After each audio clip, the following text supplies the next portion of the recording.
ఒక్కసారి కొమ్మూరి గోల్డ్ కి కాల్ చేయండి. తాకట్లో ఉన్న మీ బంగారాన్ని విడిపించి మార్కెట్ ప్రైస్ కి వాళ్ళు కొనుక్కుని మిగతా డబ్బులు మీకు ఇచ్చేస్తారు. సాధారణంగా అత్తను తల్లిలా భావించడం మన సమాజంలో ఒక సాంప్రదాయం. కానీ ఉత్తరప్రదేశ్లో ఒక విచిత్రమైన ఘటన వెలుగు చూసింది. వరుసలకు అతీతంగా ఒక అల్లుడు తన అత్తనే వివాహం చేసుకున్నాడు. ఈ పెళ్లికి సంబంధించిన వీడియో ప్రస్తుతం సోషల్ మీడియాలో తెగ వైరల్ అవుతోంది. అది చూసి నెటిజన్లు ముక్కున వేలేసుకుంటున్నారు. ఉత్తరప్రదేశ్కు చెందిన ఒక యువకుడు తన అత్తను చట్టబద్ధంగా వివాహం చేసుకోవాలని నిర్ణయించుకున్నాడు.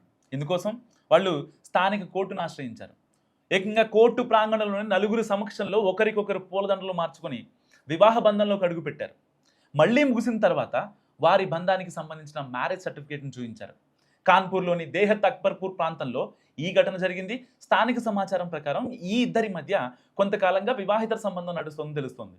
కూతురితో పెళ్లి తర్వాత అత్తగారింటికి అల్లుడు రాకపోకలు సాగించాడు. ఈ క్రమంలో అత్తతో ప్రేమలో పడ్డాడు. అది కాస్త వివాహిత సంబంధానికి దారితీసింది. తమ బంధం గురించి కుటుంబ సభ్యులకు తెలియడంతో ఇంట్లో పెద్ద ఎత్తున పంచాయతీలు, ఇటు గొడవలు చోటు చేసుకున్నాయి. అయినప్పటికీ వారిద్దరూ వెనక్కి తగ్గలేదని స్థానికులు చెబుతున్నారు.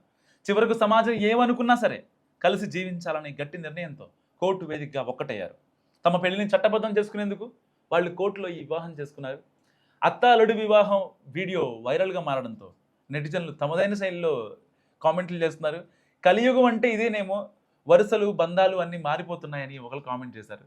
ఇలాంటి వింత పెళ్లిళ్ళు ఈ మధ్యకాలంలో మరీ కామన్ అయిపోతున్నాయి అని ఇంకొకరు కామెంట్ చేశారు. మరికొందరు అయితే వాళ్ళ వ్యక్తిగత జీవితం వాళ్ళ ఇష్టం అని పోస్టులు పెడుతున్నారు. మొత్తంగా చూసి సాంప్రదాయ కుటుంబ వ్యవస్థలకు, సామాజిక విలువలకు ఈ తరహా ఘటనలు గొడ్డలు పెట్టి లాంటివి అని చెప్పొచ్చు. మరి కూతుర్ని చేసుకున్న అల్లుడు అత్తతోనే కాపురం చేస్తున్నాడు. మరి మీరేమనుకుంటున్నారు? మస్తుగా కామెంట్ చేయండి.